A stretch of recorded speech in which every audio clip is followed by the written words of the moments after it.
So I first got onto this train in grade 10. So I would have been 14 or 15. I had a computer science course at my high school.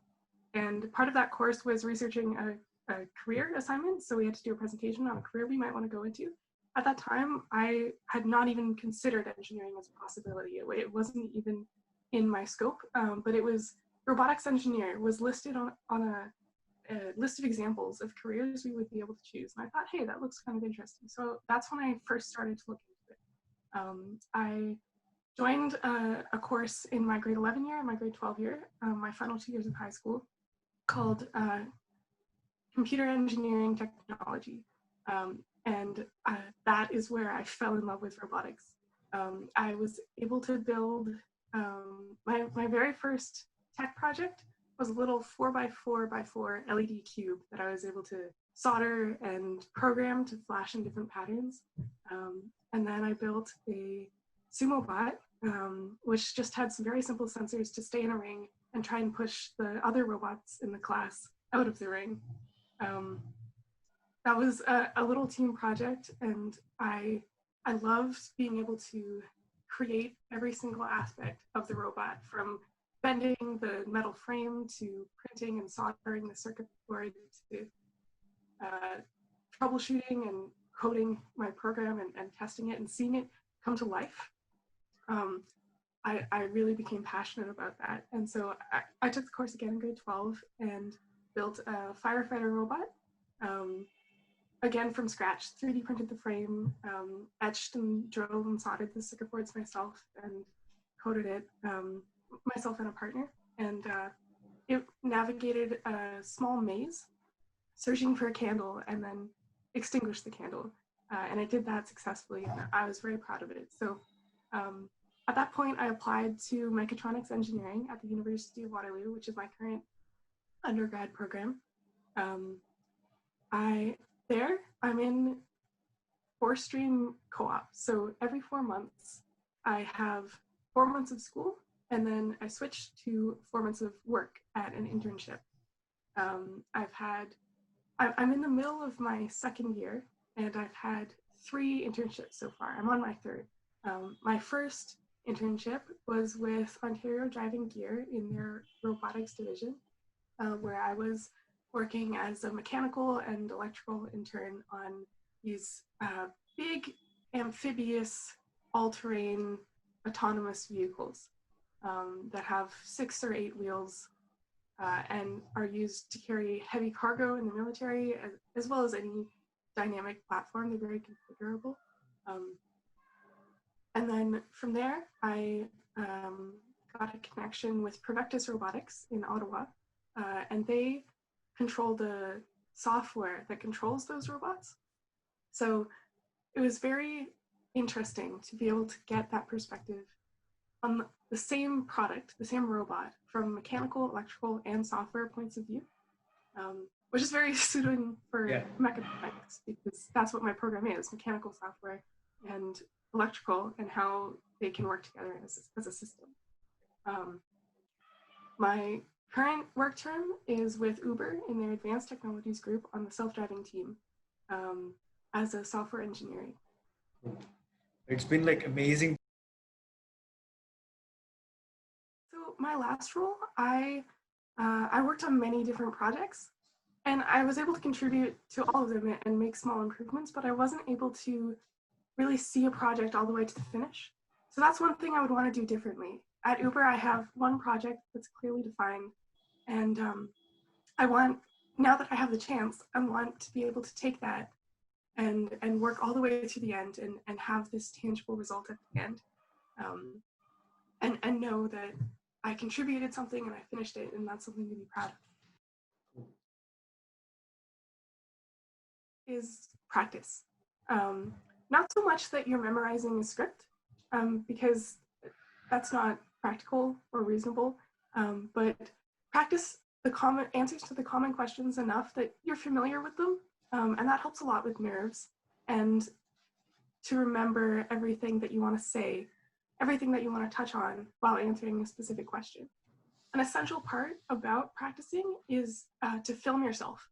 that's one thing I wasn't doing for the longest time until a friend recommended it to me, and it helps a lot because you don't notice when you're speaking different maybe vocal tics that you have, or the way that your words come out might not be communicating the same thing that you have in your mind. But being able to film it just casually on your phone or your laptop and watch it back, and then see how you can improve your response to communicate your thoughts more clearly is really helpful. So I think research is very important to know the company that you're applying for, what their company values are, and whether they align with yours, because you want to be doing something that you feel good about, right? And that you click with. So definitely researching the company values is crucial. If you know anyone who has worked for them in the past, that can be a helpful source of knowledge for kind of what to expect for the interview process, what to expect for the job itself, and whether you think you would actually like it is important too. My biggest influencer for getting into robotics was my high school teacher who taught those 2 courses I took, Mr. Webb. He was an electrical engineer or electrician, I'm not exactly sure, but he worked in the industry before becoming a teacher, and that experience was very helpful for communicating the ideas to the class. But the most important thing was he let us teach ourselves. The way he would structure the class is he would describe the project we need to create, give us a binder of resources that might be helpful, and then just let us have at it. And so every day we would come to class and just decide what we were going to do that day, what our next steps were on our robot. And he was always there to support us if we needed him. He encouraged us interacting with our peers first and trying to problem solve and figure out those issues before just asking for the solution. So that really taught me how to teach myself and how to problem solve, especially related to robotics, and instilled in me the love for robots. yeah, cool.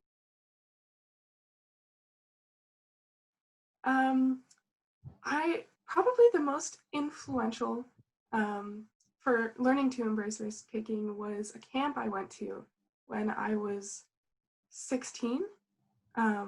It was a French immersion camp called Explore that Canada offers to learn the second language. So my first language is English, so I went to a French camp, and there you weren't allowed to speak English. If you spoke it too much, they sent you home. So we had classes, activities, and meals, everything in French. And it was the first time that I had gone away from home for a long period of time. It was a 5-week-long program, just me and 40 other young people living in a college residence attending this camp.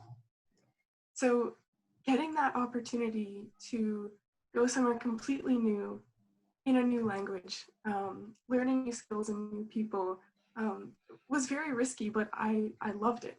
And that really formed my perception that risks aren't something to be afraid of. They're something to actively pursue and be excited about, because if you don't take any risks, you can never move forward. So really risk-taking is something to embrace. Exactly. Yeah, robotics, you definitely need to take risks because it's not intuitive.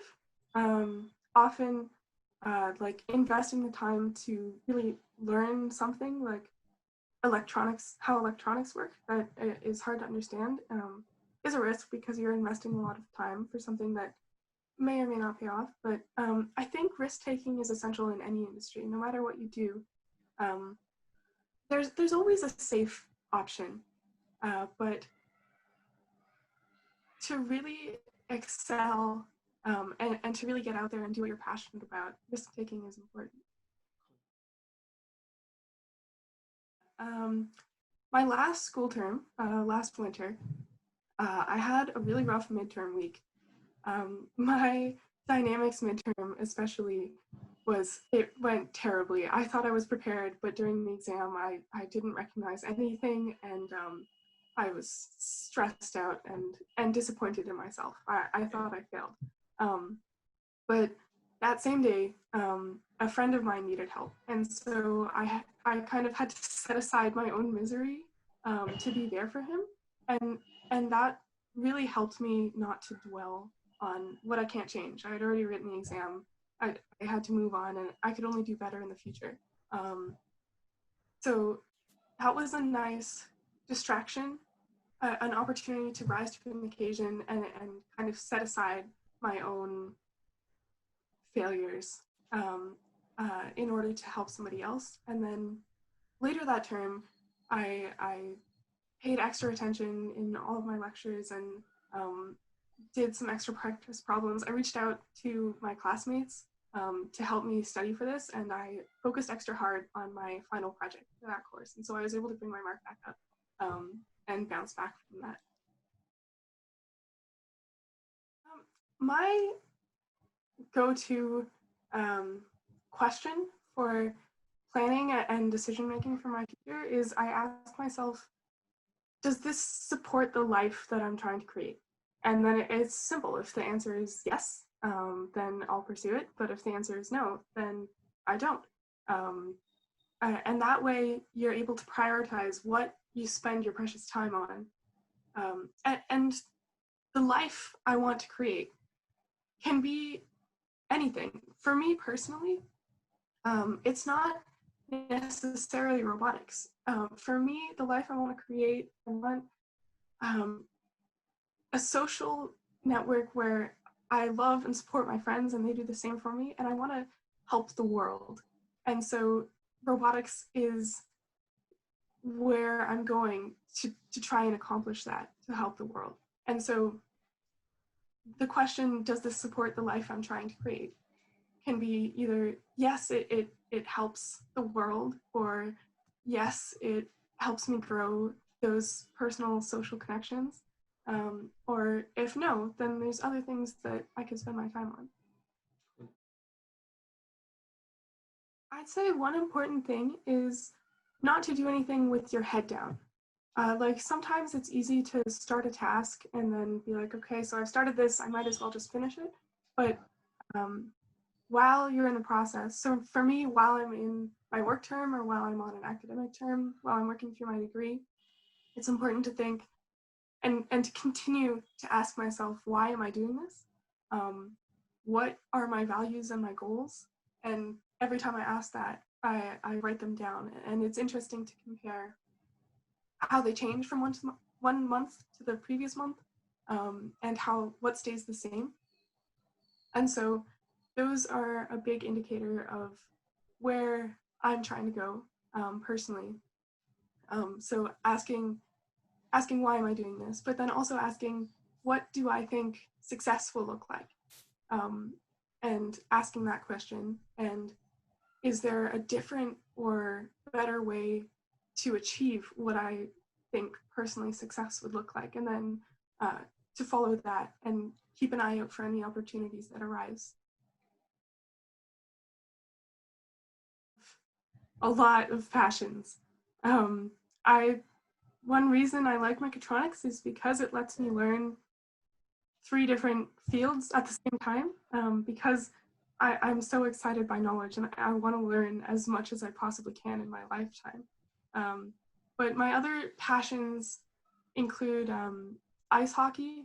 I've played my whole life. I love flowing with a team on the ice. It just feels so good. And theater, I've been tech for different theater productions in high school, and I also acted in my school's engineering play a few terms ago. So that was a ton of fun, and a new experience as well. I like storytelling. One of my favorite podcasts is The Moth, which is true stories told live, and I'm working on developing that skill myself so that I can tell stories around a campfire. I'm very passionate about nature and the environment. I love to spend time outside. It helps me clear my head. And about social justice and human rights.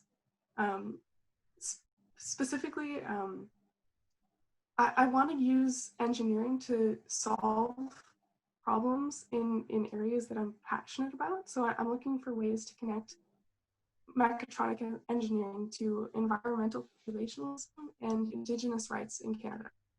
Because Canada's Indigenous people are neglected by the government and tormented by racism from white Canadians. And I'm looking for ways to try and help fix that looming issue in my country.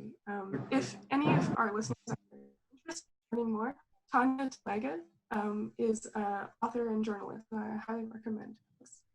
I'm passionate about helping people, which is why I joined Augment to try and help fellow students and interns elevate themselves as You're really helpful. I'm saying the best leeway into the field is to do a project yourself. The internet has a ton of great resources to find a project that has a tutorial or kind of a guide just to get your footing in. You can order electronics kits on Amazon and really reach out, use all of the resources that you have. If anyone specifically is looking for mentorship in how to get into the field, I'm completely open to meeting with you. Panam, you can share my contact details. Feel free to do that. But yeah, definitely a project is great to get your footing in because it introduces you to the field. It's something on your resume that indicates, yeah, I have hands-on experience with this. I've actually worked and created something myself. And that way, especially as a girl, working on a project that you're in charge of, it doesn't let anyone push you down or say you're not allowed to do this or you're not capable enough to do this, because you're your own boss. You're controlling the entire project and you don't owe anyone anything. And just know that as long as you're passionate about it, you can achieve whatever you set your mind to. exactly. So us young people, we haven't been socialized to accept things the way things are right now. So we have all of this innovation in us and the drive to change the world, and we believe that we can, and we can. So use that to your advantage. You don't have to wait until you graduate to start to make change. If you want to achieve something, look up how to do it or ask for help or try and figure it out. You don't have to know what you're doing. You can figure it out along the way, and use your bright mind and your passion and your drive to accomplish anything you want to accomplish and try and change the world a little bit. Thank you so much, Julia. Thank you for taking the time to interview me, Panam. It was really good to be able to speak to you.